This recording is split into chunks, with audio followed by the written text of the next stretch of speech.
Phone सिर्फ़ आँखों से नहीं देखा जाता, बल्कि इंसान का, व्यक्ति का दिमाग भी उसको याद रखता है और यहीं से एक साइकोलॉजिकल साइकिल बनने लगती है जिसको बहुत से लोग नहीं समझ पाते। बार-बार फ़ोन में बदलते हुए सीन, नोवेल्टी और इंटेंस सेक्सुअल स्टिमुलेशन व्यक्ति के दिमाग को अटेंशन और अराउज़ल का एक ख़ास पैटर्न का उसको आदी बना देते हैं। तो समस्या फिर ये नहीं रहती कि आप फ़ोन देख रहे हैं, बल्कि समस्या ये रहती है, ये होने लगती है या वो शुरू होती है जब आपका दिमाग रियल इंटीमेसी से ज़्यादा यानी कि फीमेल पार्टनर से ज़्यादा आर्टिफ़िशियल स्टिमुलेशन यानी कि फ़ोन से ही खुशी महसूस करता है, एक्साइटमेंट महसूस करता है। लेकिन क्या हर व्यक्ति के दिमाग को फ़ोन नुकसान पहुँचा सकता है? इसका जवाब है नहीं, तो फिर असली खतरा कहाँ है? अगर आप जानना चाहते हैं तो वीडियो पर बने रहें। मैं डॉक्टर द्वारका कंसल्टेंट साइकोलॉजिस्ट आज आपको बताऊँगा कि फ़ोन और ब्रेन के 4 साइकोलॉजिकल इफ़ेक्ट क्या हैं और चौथा क्यों महत्वपूर्ण है। तो पहला इफ़ेक्ट है नोवेल्टी सीकिंग यानी दिमाग को बार-बार नए-नए स्टिमुलेशन चाहिए होते हैं। फ़ोन में लगातार नए सीन आते हैं, नए एक्टर आते हैं, नए तरीके बताते हैं और नई स्टिमुलेशन मिलती जाती है। तो दिमाग हमारा जो है वो नोवेल्टी को बहुत अट्रैक्टिव मानता है। समस्या तब बन जाती है जब व्यक्ति लगातार अधिक नए नए और नए और नए इंटेंस स्टिमुलेशन खोजने लगता है और सामान्य एक्सपीरियंस से उसको उत्तेजना नहीं मिलने लगती और इस स्थिति को नोवेल्टी सीकिंग बिहेवियर कहा जाता है। नंबर 2 कंडीशनिंग दिमाग जो है वो फ़ोन को अराउज़ल के साथ जोड़ना सीख लेता है। जब व्यक्ति फ़ोन देखता चला जाता है तो दिमाग फ़ोन और अराउज़ल के साथ एक संबंध बना लेता है।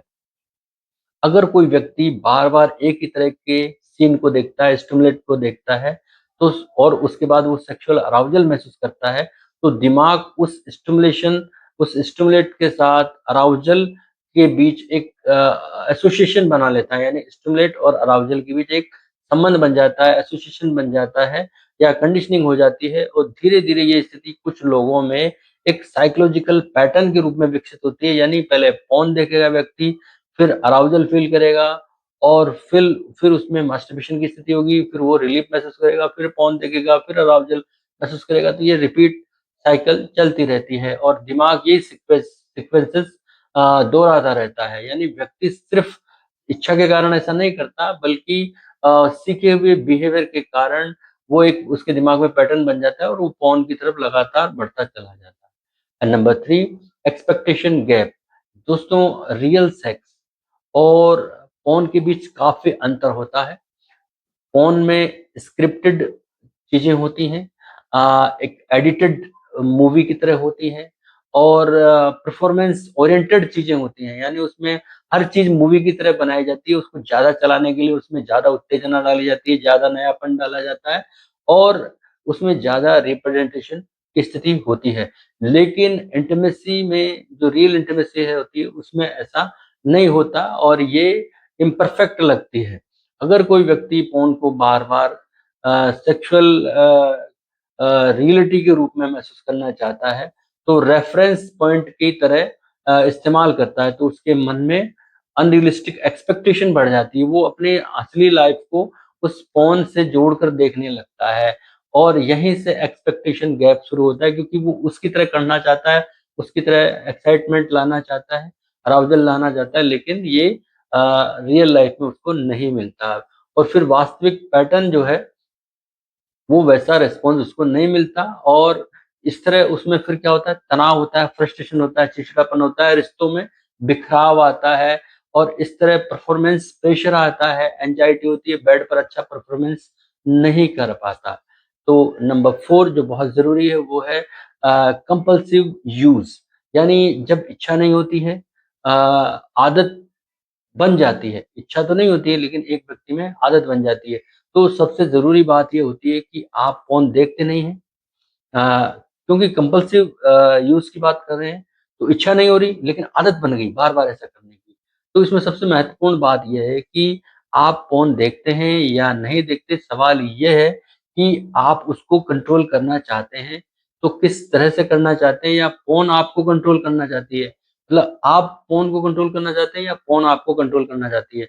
अगर कोई व्यक्ति फ़ोन कम करना चाहता है लेकिन बार-बार फ़ोन सीन देखता है, तो फिर उसके अंदर स्ट्रेस होगा, उसके अंदर एक चिड़चिड़ापन आएगा या बोर्डम की स्थिति आएगी।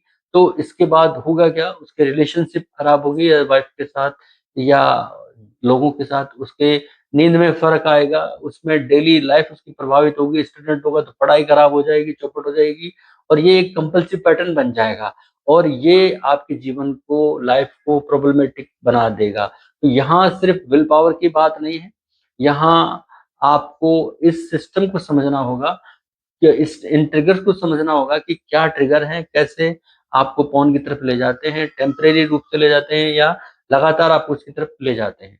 तो ये ट्रिगर आपको, यानी कि कंपल्सिव ट्रिगर क्या है, कंपल्सिव यूज़ कैसे कर रहे हैं, ये आपको समझना बहुत-बहुत ज़रूरी है। तो कंक्लूज़न ये रहा इस स्टोरी का कि पॉन को लेकर के 2 एक्सट्रीम जो बातें हैं उनसे आपको बचना होगा।